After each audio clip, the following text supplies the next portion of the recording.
ভাইরে, মরুর বুকে গণপিটুনি শিকার মেসি। সুয়ারেজের ইন্টার মায়ামি খেজুরের লোভ দেখিয়ে আদর করে আমেরিকা থেকে সৌদি আরবে ডেকে নিয়ে গিয়েছিল 8 বারের ব্যালন ডি'অর জয়ী মেসিকে। অথচ নিয়ে যাবার পর জামাই আদর না করে কুত্তা মারলো।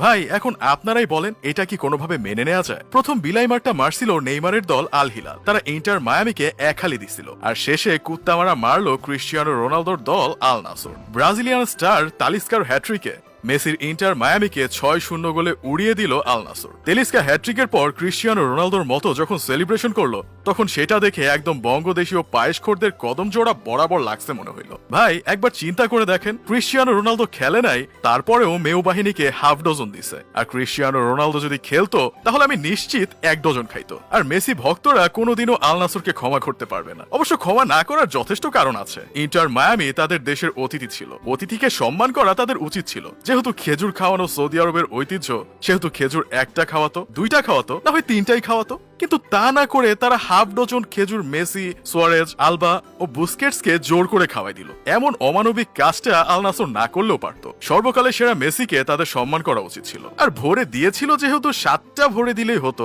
বেচারা মেসিও 7 আপ খাওয়ার একটু স্বাদ পাইতো। এখন অনেকেই বলবেন ইন্টার মিয়ামির আসল প্লেয়ার তো 80 মিনিট খেলে নাই, 80 মিনিটের পর মাঠে নামছে। ভাইরে, আপনাদের আসল প্লেয়ার 10 মিনিটের জন্য হলেও তো মাঠে নামছে। মাগার আল নাসরের আসল প্লেয়ার তো মাঠেই নামে নাই। যদি 10 মিনিটের জন্য হলেও মাঠে নামতো, তাহলে আরো 2-3টা গোল ইন্টার মায়ামি বেশি খাইতো। তবে যাই বলেন ভাই, মেসির প্রতি কিন্তু অন্যায় করা হয়েছে। সে 10 মিনিট হলো তো মাঠে খেলেছে। 10 মিনিটে যদি 7টা পেনাল্টি দিত, তাহলে পেনাল্টি কিং মেসি 7টা গোল করে দলকে 7-0 গোলে জিতিয়ে দিতে পারত। আপনাদের মনে আছে কিনা জানি না, ক্রিস্টিয়ানো রোনালদো যখন সৌদি লিগে নাম লেখান, তখন অনেকেই ক্রিস্টিয়ানো রোনালদোকে ট্রল করে বলেছিল টাকার জন্য সৌদিতে চলে গেছে। নেইমারও যখন সৌদি লিগে নাম লেখান, তখনও অনেকেই ট্রল করে বলেছে টাকার জন্য এই অচল মালক খেজুর লিগে যোগদান করেছে। কিন্তু খেজুর লিগ বলা পাবলিক গুলো এখন কোথায় আছে? তারা কি জমিনে হাঁটাহাঁটি করছে, নাকি গর্তে ঢুকে বসে আছে? আমি ভাই একটা জিনিস কোনোভাবেই বুঝতে পারতেছি, এমন পাড়ার ক্লাবে খেলাধুলা করে মেসি ফিফার বেস্ট প্লেয়ার হয় কিভাবে, কিংবা ব্যালন ডি'অর কিভাবে জিতে? এইসব দেখে তো স্পষ্ট বোঝা যায় ক্রিস্টিয়ানো রোনালদো, কিলিয়ান এমবাপ্পে কিংবা আর্লিং হল্যান্ডের প্রতি অন্যায় করা হচ্ছে।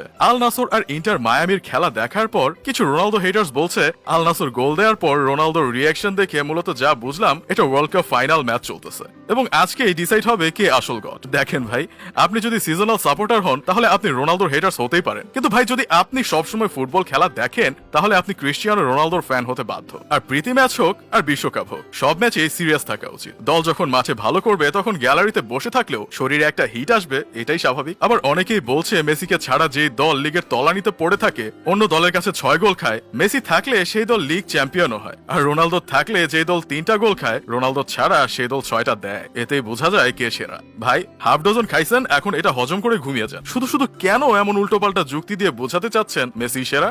মেসি যে সেরা সেটা আমরা মেনে নিচ্ছি। এবার শান্তি পাইছেন? যাই হোক, শেষমেশ আমি গোলাম হোসেন একটা কাজের কথা কই। বসের টিমকে দাওয়াত করে এনে রীতিমতো অপমান করা হচ্ছে। আমি এর তীব্র নিন্দা ও প্রতিবাদ জানাই।